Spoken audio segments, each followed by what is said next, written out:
Hey guys, welcome to Knox UT with Michael Farber. I'm Cody Henry. What's going on, man? What's going on? Ready to Not talk a a little whole sports lot. today? Oh yeah. Oh Got a yeah. lot, We got a lot got a going big one on. for you.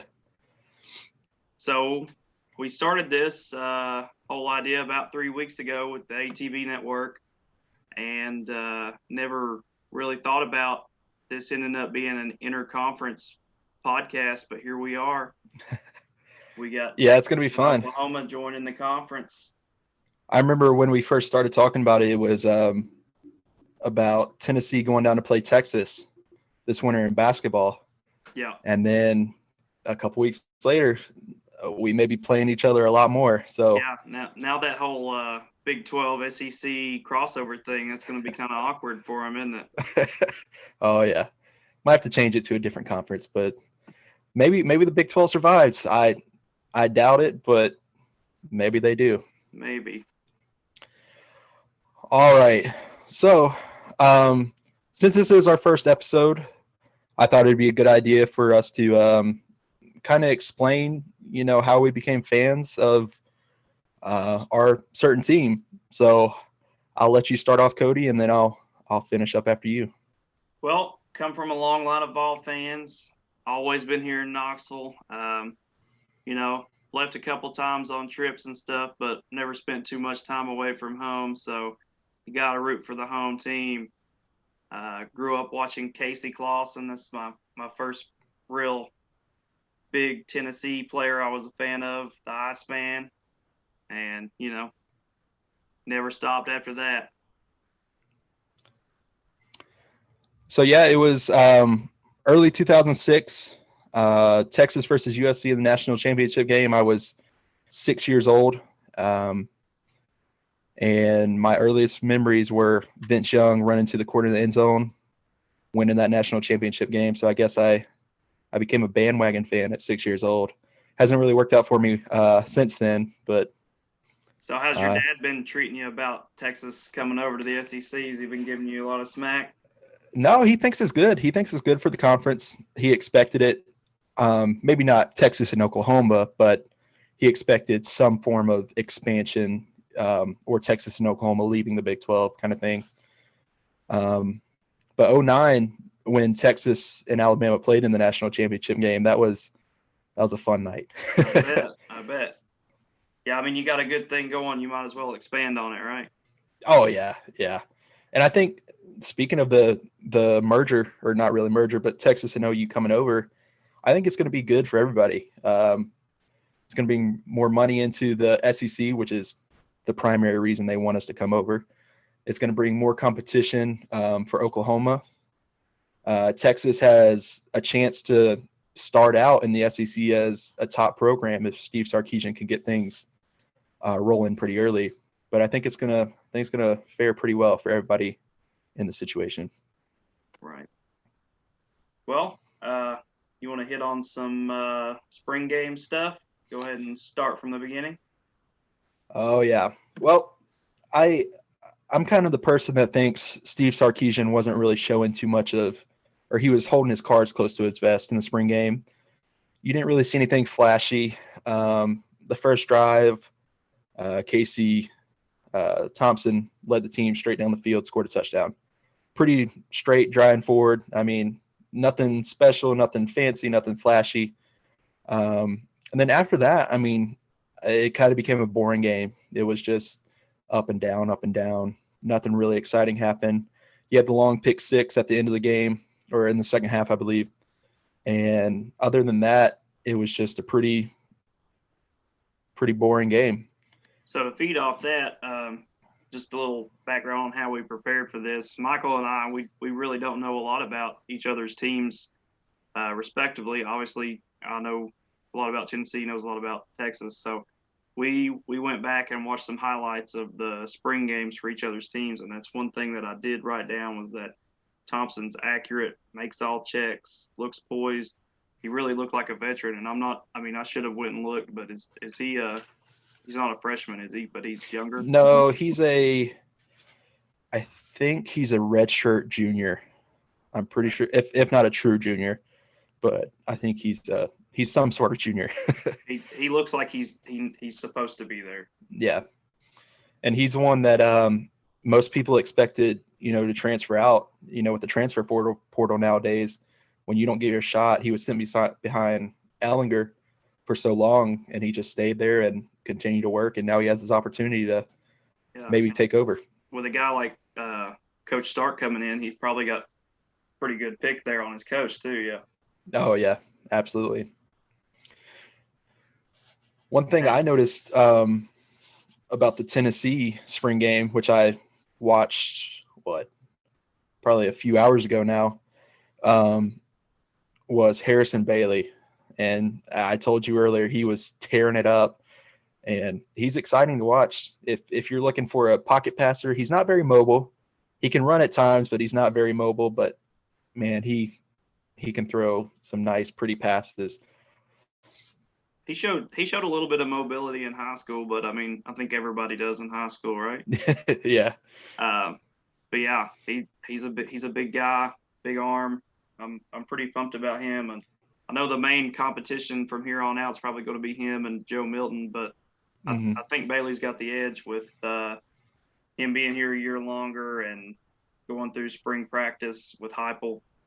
But Joe Milton's a guy that Josh Heupel's been recruiting since he was at UCF, so anything could happen there. I mean, Joe Milton's a big guy with a big arm too, so. Yeah, and that's kind of where Texas is at too. We have Casey Thompson and Hudson Card, and Hudson Card had a nice touchdown pass in the spring game as well. He kind of threw it without the receiver without the receiver there, and then you got to see it before you throw it. So I'm excited for that to play out. Sark hasn't named a starter yet, and I'm sure Heupel hasn't named a starter either. So it's going to play out till probably a couple weeks till the season starts. So we probably got another week or two before we know who's leading the team. Maybe we can get somebody with some insight on the quarterback battle come in the next couple of weeks. So a guy I had highlighted, Josh Moore, wide receiver for you guys. He seemed to be open pretty much the entire spring game. He's a backstory. He came in under Herman, obviously, and he got in trouble not last year but the year before. So 2019, he got charged with I'm pretty sure it was a gun charge. So he was suspended for the whole year. Came in last year. He was basically our wide receiver number one the whole year, and really showed a lot of promise. So I'm excited to see how he does with either Casey Thompson or Hudson Card, and see how he plays in Sark's offense. Yeah, I didn't see him catch a lot of passes, but when he did, I mean, there was nobody within like 4 yards of him. Another guy I noticed in the Tennessee spring game was number one. He's your wide receiver. I can't remember his last name. It's Jones Jr. is his last name, but I can't remember his first name. Transferred in a couple years ago from, or I guess only 1 year ago. That last year of Pruitt felt like a couple of years with 2020 and all that. Yeah, he transferred in from USC. This will be his last year. So, kind of like how you were saying with Thompson getting the lucky pick with Stark. He came in for Pruitt, and now he's got Heupel, and that's a wide receiver fantasy coach. Yeah. Well, I just noticed that there were two plays back to back where he was just wide open down the field. One of them was I think it was like a 30-yard gain, and then the next play was Harrison Bailey throwing him a 20-yard touchdown. And, I mean, he was just wide open in the end zone, both plays. He should definitely be a guy that kind of does it all for Tennessee this year, fifth-year guy. So let's talk about this. They went back and said it's a 58-yard field goal, but the announcers originally said 63-yard field goal. What is I remember that? What is that? If I'm remembering right, that's Cameron Dicker, right? Yeah. Who hit that? Yeah. He was the one who what's the announcer's name? The announcer for Fox. Oh, you got me there. I can't remember. He's one of my favorite announcers ever, but it was in the Red River rivalry, and Dicker hit I think it was like a 42-yard field goal to win the game as time expired. And that was his freshman year. So coming out, everybody was like, this is our kicker. Last year, he was a little inconsistent, missed a few kicks. One was I think it was a game tying or a game winning kick against Iowa State that would have helped us get into the Big 12 championship. I remember that game. Yeah, that was super disappointing. Yeah. Yeah. So he's been up and down kind of, but with Banks coming in, Jeff Banks, one of the best special teams coordinators in the country, I expect him to have a better year this year and try to, kick his way into maybe being drafted in a late round or signing a undrafted free agent contract. I tell you, I wouldn't mind that guy getting drafted by the Tigers. We've been needing some kickers of late, and I've never wanted us to draft a kicker, but maybe that kid can change that. When he's on, and he can kick it from 55 plus easily. So he's a weapon. How are you feeling about the linebacker depth at Texas? I know obviously you had Juwan Mitchell transfer to Tennessee. What are you guys looking at there? There's a little bit of a depth problem. It's not a major depth problem. One guy who didn't play in the spring game was our starting middle linebacker, DeMarvion Overshone. He's one that could be, if he has a good year this year, I wouldn't be surprised if he goes first round, because he's that good. He's a safety that moved down to linebacker, so he's quick, sideline to sideline. So we'll have him coming back. But other than that, there is a little bit of a depth issue, but we've had some transfers come in. Devin Richardson from UNLV came in. We had Ray Thornton from LSU come in, but he's more of an edge guy. So I'm not really worried about it, but if we have an injury or two at that position, it could become a problem. That's kind of how the same boat Tennessee's in. I mean, we're going to have maybe two decent starters, and then after that, it's going to get shaky. Yeah. One thing I wrote down when watching the spring game was the defense just looked like they weren't in sync, especially in the first quarter, because there was scoring quickly. And then you had the pick six in the second quarter, and it's kind of slowed down in the second half with the running clock. But what do you have on your defense? That were there people missing, or are there transfers coming in, or? So a lot of our like main guys that are projected to be starters didn't even play. I know Jeremy Banks didn't play, and he's a linebacker. He should be a starting linebacker this year. But something a lot of people pointed out was usually at the spring game we ran like a 4-3 or a 3-4 offense, a more traditional offense. And the rumor has always been, since we brought in the defensive coordinator Banks, was that we're going to run a 4-2-5. So I don't know if maybe the defense wasn't even, they were running something they weren't used to, or they hadn't been. Yeah. Or maybe there wasn't chemistry at that point. But the rumor is that we're going to run a 4-2-5, because I mean we've got a lot of DBs and not a lot of linebackers, and you got Garner coaching D-line, so I'm sure he can find a good rotation of guys.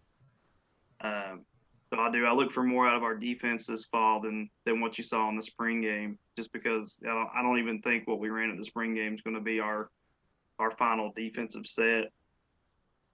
I mean, that's kind of what it looked like. Is they didn't. I don't want to say the defense was bad, but it just seemed like there was a lot of guys who were caught out of position, because you had a lot of big plays in the spring game, which is exciting for the fans. Like big offense, everybody wants to see big offense. But when you look at the other side of it, hey, we got to play teams who have big offenses. So how are we going to stop their team if we can't stop ours, kind of thing? Something else with that too, and not saying this is why some guys transferred out, but we've probably had, even since the spring game, 10 defensive players transfer out. Good night. Tennessee's done a good job of going into the transfer portal and bringing in guys like John Terry, D lineman from Kansas. We talked about Juwan Mitchell. Mm-hmm. and Hayden from cornerback from Auburn, guys like that. That I don't put any stock into the defense we saw at the spring game. Yeah. I know that's easy to say, but I would be shocked if it looks anything like that come this fall. One thing I was really impressed by was your O-line. They were great protecting the quarterback, creating run lanes, getting upfield, getting to the second level. I mean, your O-line just looked like it dominated that defense as well. And I mean, you can't ask for anything better than that. You have a good line, you have a good team most of the time. Right. Yeah, and Glenn Ellerby is a guy that when Heupel came up here, he brought his entire offensive staff with him. Mm-hmm. And I get wanting to keep your staff chemistry, but some of those guys I didn't really know of. Glenn Ellerby, the O-line coach, being one of them. But if he can do the work, I'm not worried about if I've ever heard of the guy or not. I'm worried about the on-field results. So yeah, let's give it a try. Absolutely. And you have a few running backs that I have here down, Smalls and Wright. They look good really early. You have that Beckwith guy that we were talking about, who's 6'3", 220. Is massive. Yeah, yeah. He's like looks like a linebacker. He's 1 inch and 10 pounds short of being Derrick Henry size. Man. Which not saying he's the next Derrick Henry, but he has that size. He is a definitely a bruiser.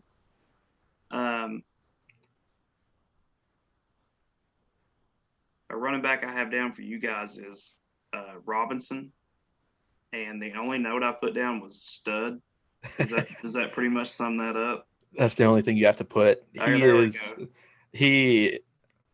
Robinson is the best thing that's ever happened to Texas. Well, I won't go that far, but wow. I won't go that far, but he's I'd say if you have to circle a player this year, it'd be him. Tom Herman was very much spreading the wealth, especially in the running back room. There would be, especially at the end of the year, there'd be games where Bijan Robinson was destroying teams on the first drive. He would run people over, averaging, I think he averaged 8 yards a carry last year, which is insane, but right. Herman wouldn't play him. He'd have 2 really good drives, and then he'd sub in Roschon Johnson, which Roschon Johnson's a good running back, but he's no Bijan Robinson. So that's what I'm looking forward to with Sark, because as you know, he ran Najee Harris to death last year and, ran teams over. And I'm not saying he overuses running backs, but if he has a guy, you're going to get the ball. You got to stick with the hot guy. You got to stick with the hot hand. Absolutely. Absolutely. So, yeah, I'm excited about him. Very excited about him.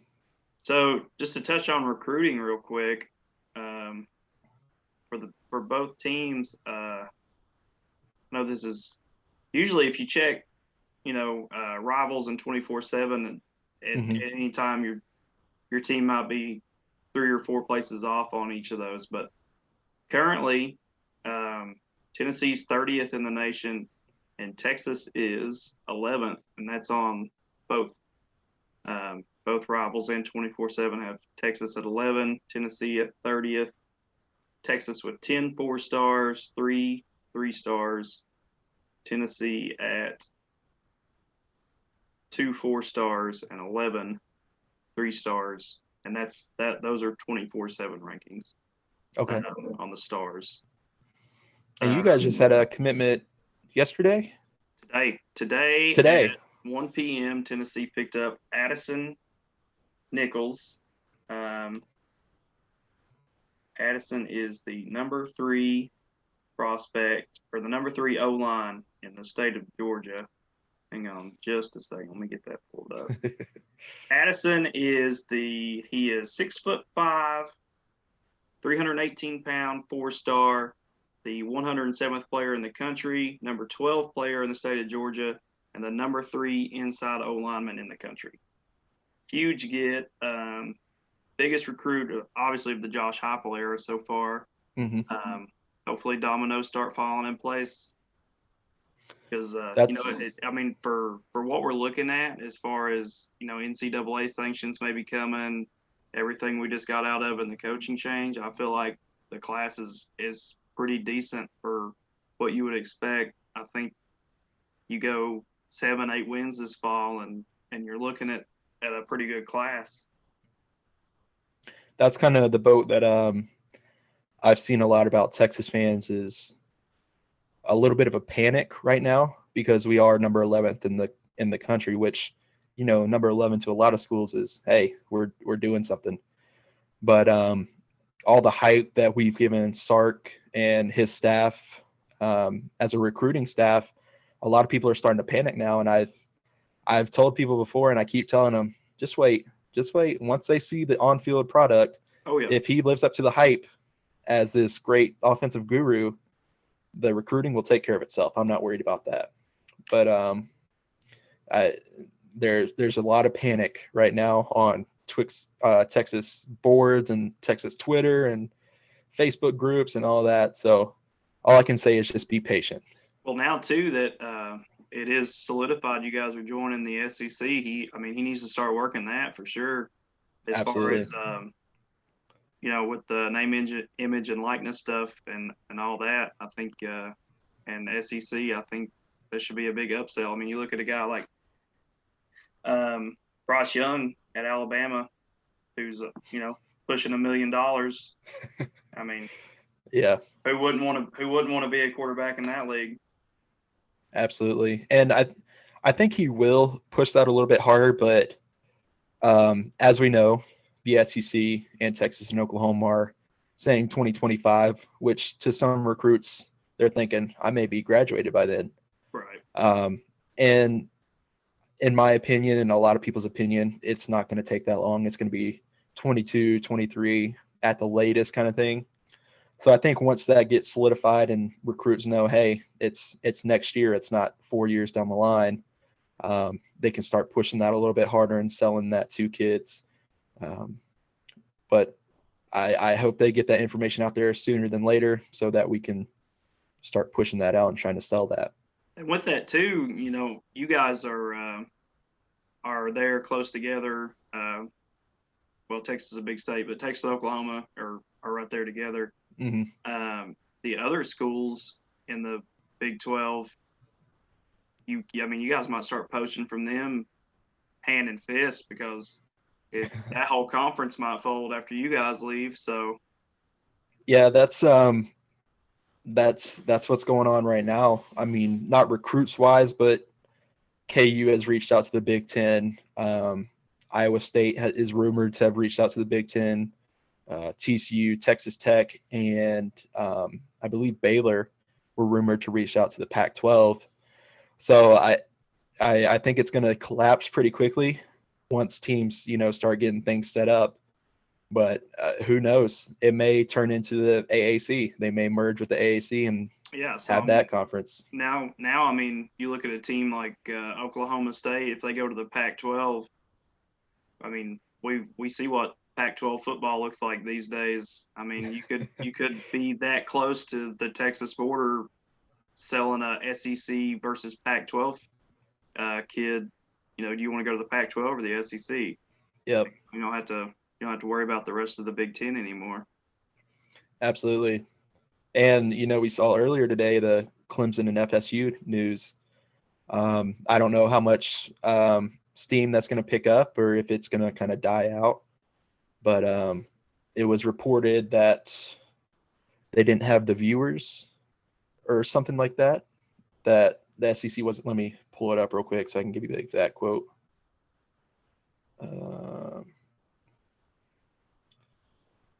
The SEC is concerned that streaming numbers for Clemson and Florida State don't bring what Oklahoma and Texas do.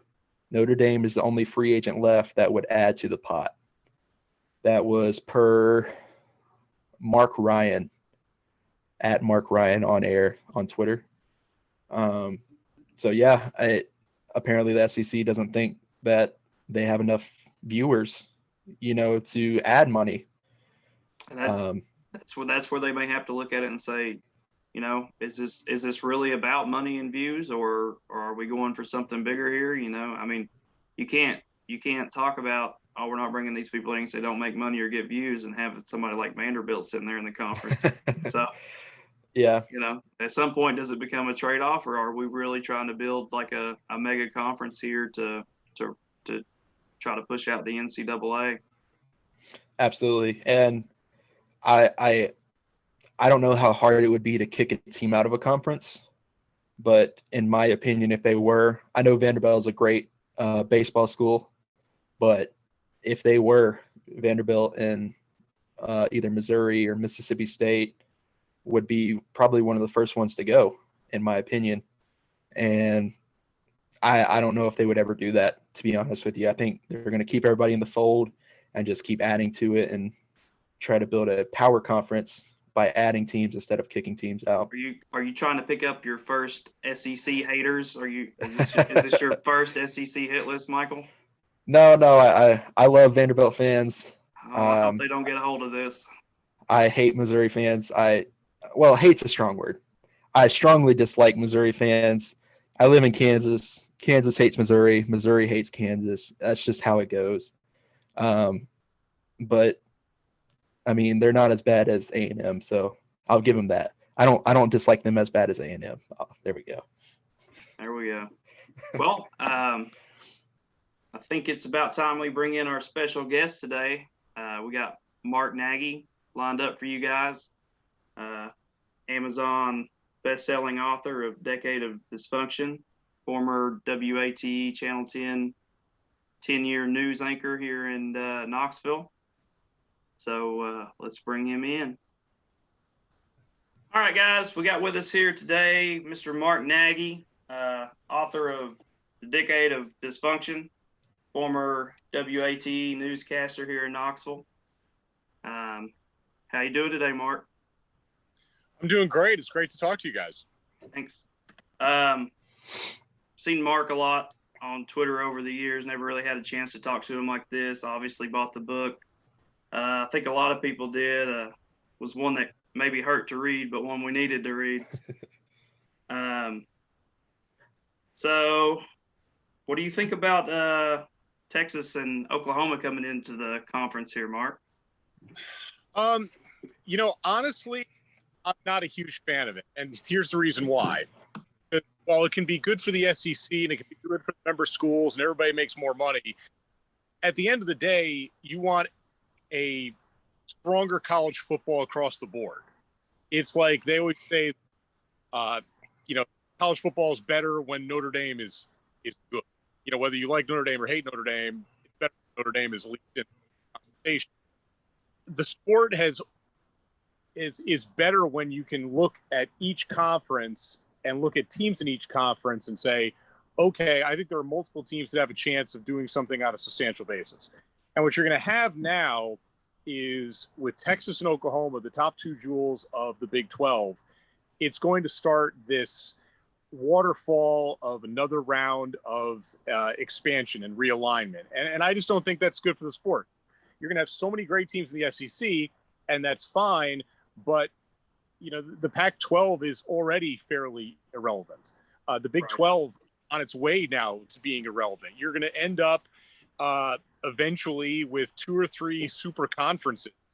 And that's just going to take away from what has made college athletics and specifically college football so special over the years. So I know why they're doing it, but I'm not a huge fan of it, to be honest. Do you think this helps with the seems like everybody wants to try to push away from the NCAA. Do you think this is a push for that? Absolutely. Absolutely. I think that the irrelevancy of the NCAA has grown over the years. And the fact that they could never figure out how to pay the players, they held on to that, like they're holding on to it, the edge of a cliff. They're doing everything humanly possible to make sure that a bunch of 9-year-olds are not able to profit off of their own. And right. That eventually ends up being the death knell for the NCAA, because what you're seeing now is the SEC. It's a huge step in them basically saying, well, what do we need the NCAA? We can handle all of this ourselves. So if the NCAA years ago had said, you know what, this isn't necessarily up, but we know that this is the way that the sport is going. We have to find a way to compensate the players, especially in football and men's basketball. And I know there are Title IX considerations in there. But if they had just done the minimal amount, it never would have gotten to this point. But now with name, image, and likeness and these super conferences that are on the way, I don't see what the real need for these member schools is to have an NCAA. And you look at the schools and see how they flaunt their violations because they have no fear of what the NCAA is going to do. LSU coach Will Wade is literally on tape with the quote unquote strong ass offer, and nothing happened. So if you got somebody that's at the NCAA saying, okay, the FBI has looked into this, but we're not going to do anything with it. Then what's the point of these schools having it? So do you think go ahead, Mike. I agree with that. And to a certain point, as we saw a report earlier today, the number one player in the 22 class, Quinn Ewers, is going to skip his senior year in high school and go straight to Ohio State. Do you think that becomes a common thing in recruiting where players say, hey, I can't make money in high school. Why don't I just go straight to college? I've got all my classes done. I'm done with high school. Just go straight to college. Do you see that becoming a common occurrence? I think it becomes a common occurrence for somebody at that level. I mean, this was the number one recruit playing the most important position in the entire state of Texas, where high school football is religion. Yeah. So he has that type of gravitas to do something like that. There aren't a lot of kids out there like him. You'll hear those stories and they'll get a lot of attention, but it isn't like you're going to see this happen for hundreds and hundreds of kids across the country. You'll see it for a select few. Now, I read a bunch of people being critical of this kid. Well, it's twofold. One, I think it is too bad because he's going to miss out on what could be a really great experience, being a senior in high school, going for a state championship in Texas, and that can put you at legendary status in that state. So he's going to miss out on that, which I think is kind of sad. That said, the sport of American football was never meant to be played by human beings. If it was, the knee would bend a certain way, the ankles would bend a certain way. I mean, this kid could step onto the sidewalk, rip up his knee tomorrow, and never get any dollars. So I don't blame him one bit for going out there and having the possibility of making what is life-changing money at the age of 18, because this may be the only opportunity that kid ever has to make this kind of money. So while I think it's kind of sad he's going to miss out on his senior year, I don't blame that kid one bit.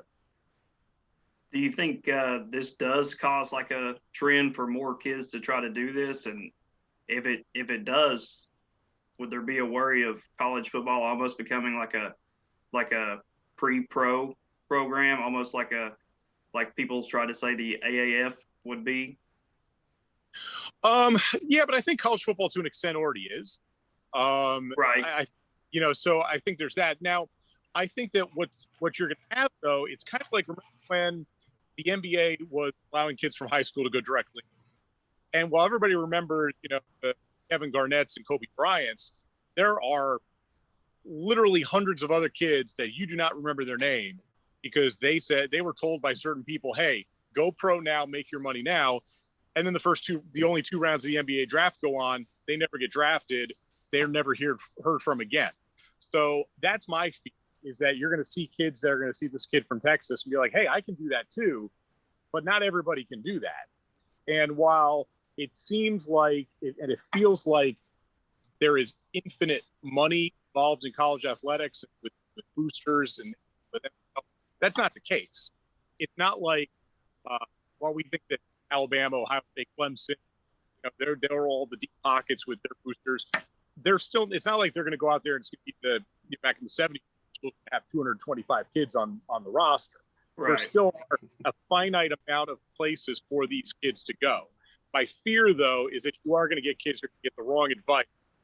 They're going to end up missing out on a lot of things because they were told that a payday was coming and a payday was not coming. I would hope that there could be something in place like they have especially in college basketball, where they can kind of say, okay, here's where you're projected to go. And then the kids make their decisions that way. You know, you're projected to get that offer from this school. You're projected to get this kind of money. You can make the decisions after that. I'm just afraid that there's going to be kids that are going to be pushed in the wrong direction and make some bad choices. Okay. I'm gonna throw a little curveball here. All the transfers we saw from the Jeremy Pruitt era going into the Josh Heupel era, do you think? Obviously, there's bad things there. Do you think there are maybe some good spots there though? Because it would almost make it easier to put your culture in place. Do you think maybe the apples that left were the bad apples?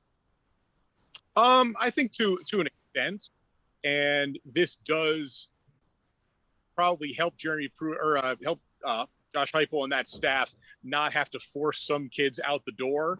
You know, think about the PR nightmare that we saw over the years for Tennessee coaches when there's been a shakeup and they all of a sudden say, okay, this recruit, no, we don't want you.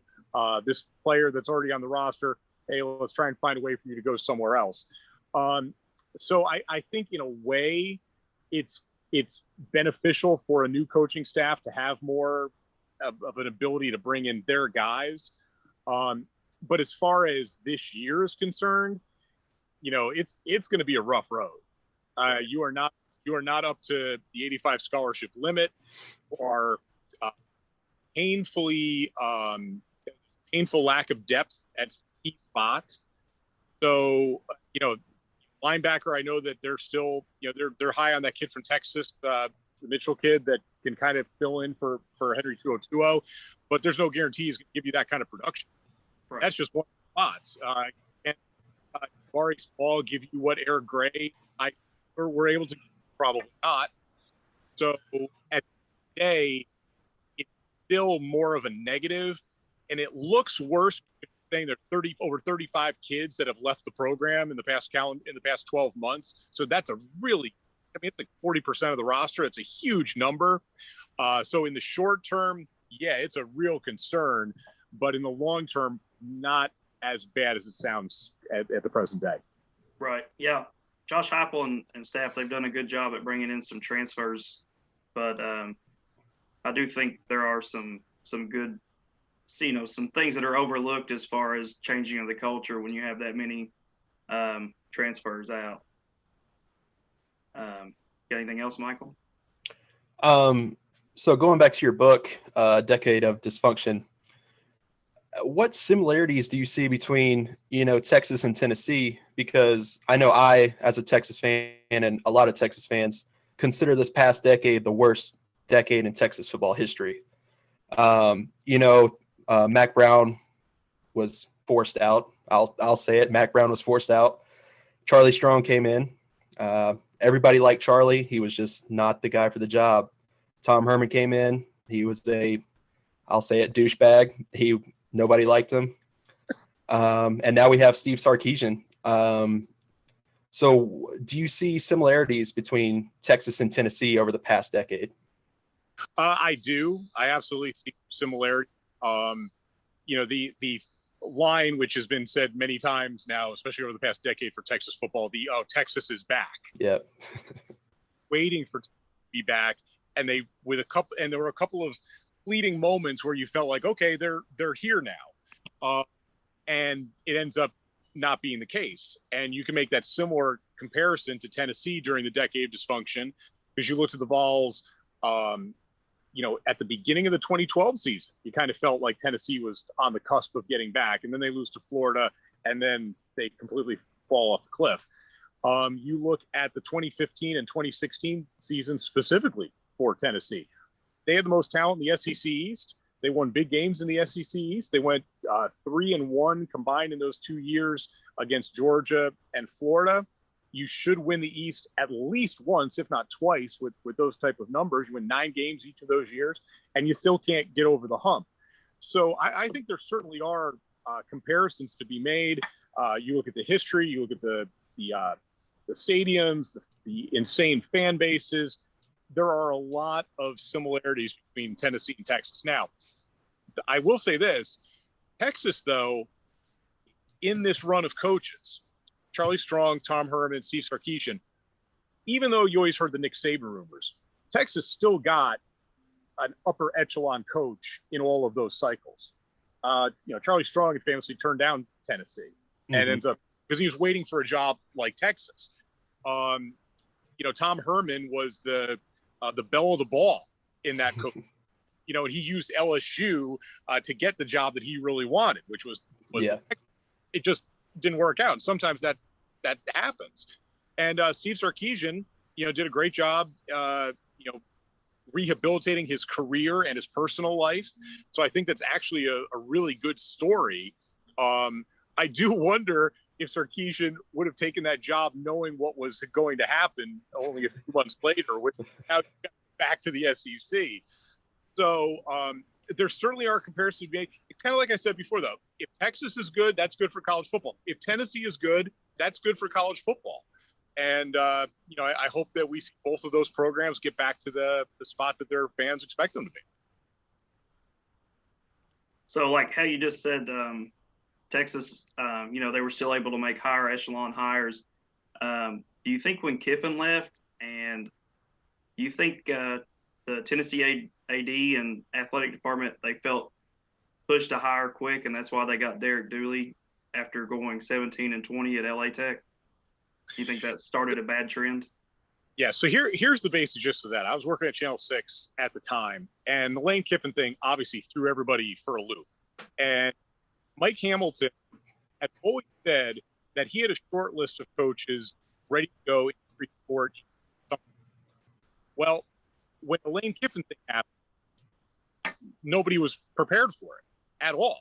So you already had some of the early enrollees on campus, like Tyler Bray and Jacquez Smith. You had so there was no early signing period. You had National Signing Day coming up in only a couple of weeks. And Tennessee, the biggest thing that they could have done in that situation is just don't panic. If you've got to take a couple of extra days, take a couple of extra days. What I have said over the years is that they should have given the job to Kippy Brown on an interim basis. He was the interim coach for those 4 or 5 days.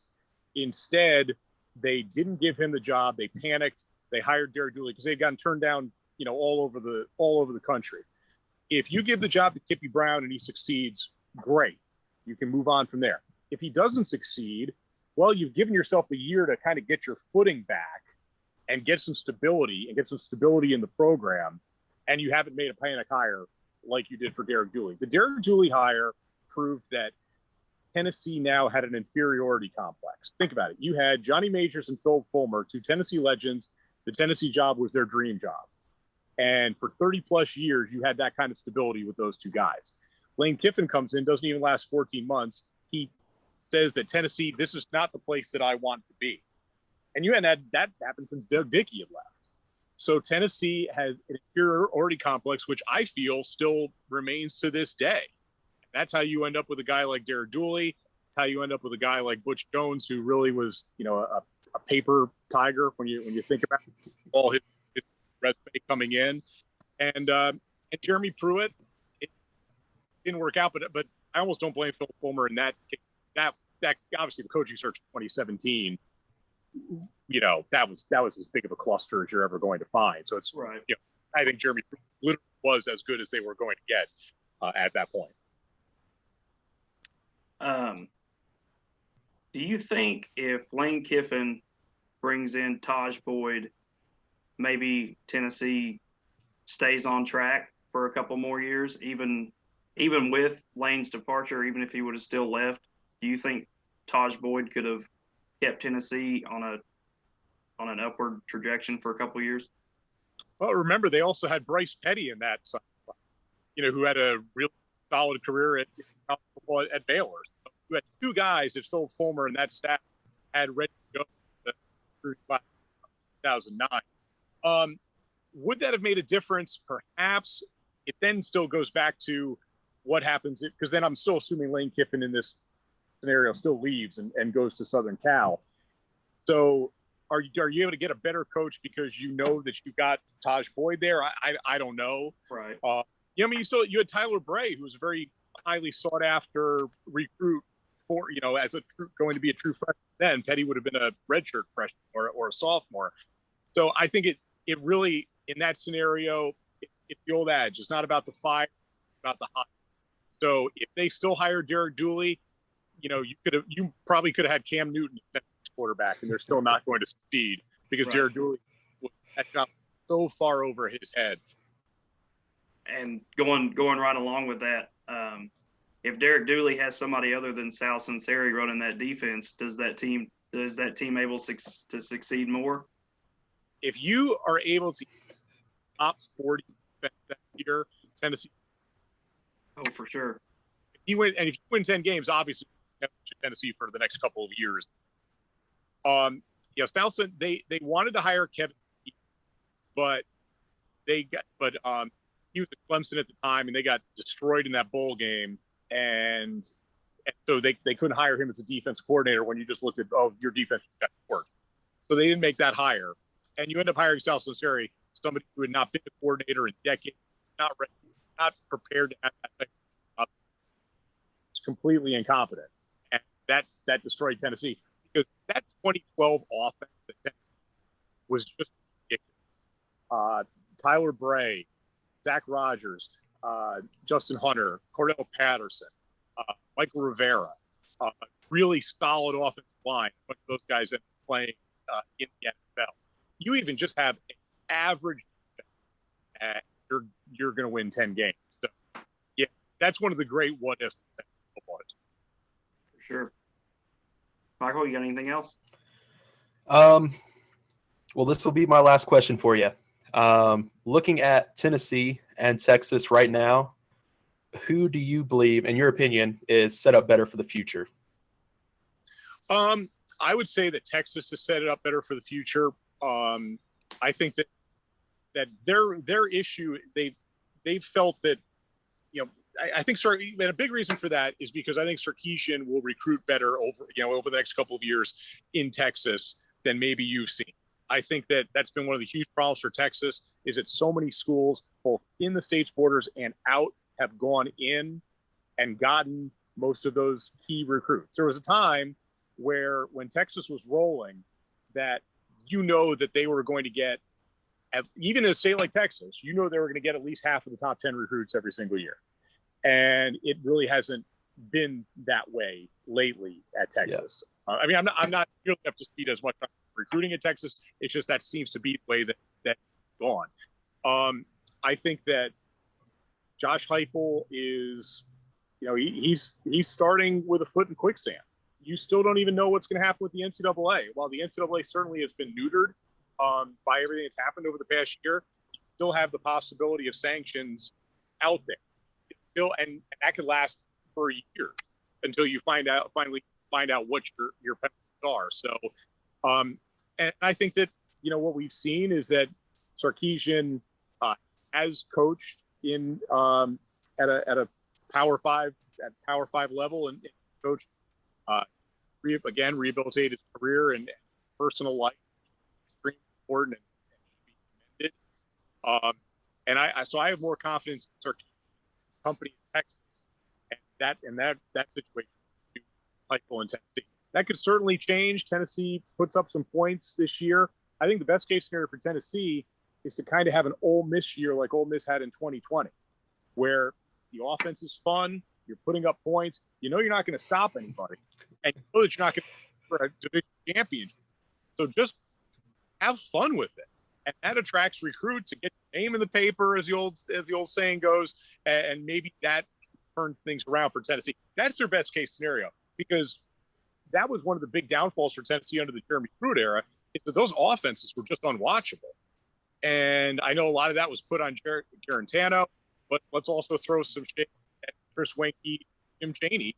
I know they were all kind of in bed together and big reasons why they could not work at Tennessee offensively. And Jeremy Pruitt didn't have any real interest in the offensive side of the ball, and it showed. So, so I think Texas is set up better in the future, but it doesn't mean that Tennessee can't jump above them.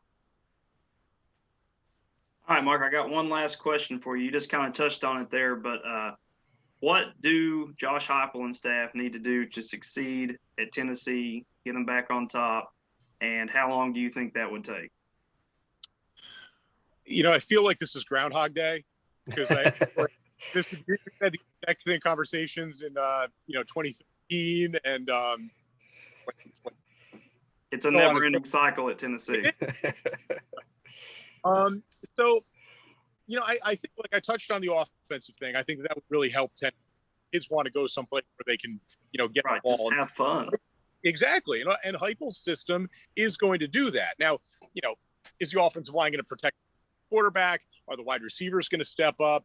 Those are all things that we'll find out. So you've got that. A big thing for Heupel, and this is something that people kind of forget about because the Butch Jones era did not live up to what it was supposed to. Remember Butch Jones's class of 2014. He was able to get all those key Tennessee kids to stay in state. Todd Kelly, Josh Malone, Derek Barnett. Those kids wanted to stay at home. They were given a reason to stay at home, and they had really good careers at Tennessee and helped Tennessee get just on the brink of up to Atlanta. Pruitt's got to find a way to recruit better because it hasn't happened so far. You're able to get some of those kids in that can kind of get the ball rolling a little bit. So Heupel can find a way to make those kind of inroads. That was huge. Remember, Derek Dooley, his coaching staff, made no effort to recruit in the state, and it killed. Like, it was bad that there were so many coaches says we have no relationship with Derek Dooley and that coaching staff whatsoever, and we're the flagship university of a state which is growing, a state whose high school football is getting a lot better, especially in Nashville and Memphis. I'm not saying overall teams, because you still teams wise the power is still in East Tennessee, but just those freak athletes that you need to take your college program to another level. If Heupel can find a way to recruit better in this state and have a solid representation for that class of 2022, I think that could pay dividends for them down the line. All right. Well, thanks for hanging out with us for a little while here, Mark. Absolutely, guys. Good luck with the podcast. All right. Thank you. Yep. Well, we just finished up our interview with Mr. Mark Nagi. Good interview. Learned a lot. Got to ask him a few questions. Next week, we are going to be talking about season preview, what we're expecting, breakout players, stuff like that. Hope to have a little bit of camp insight as well. But we'll be reaching out, trying to get some people on who could get us that information. So until next time, see you guys later. Thanks for your time, guys.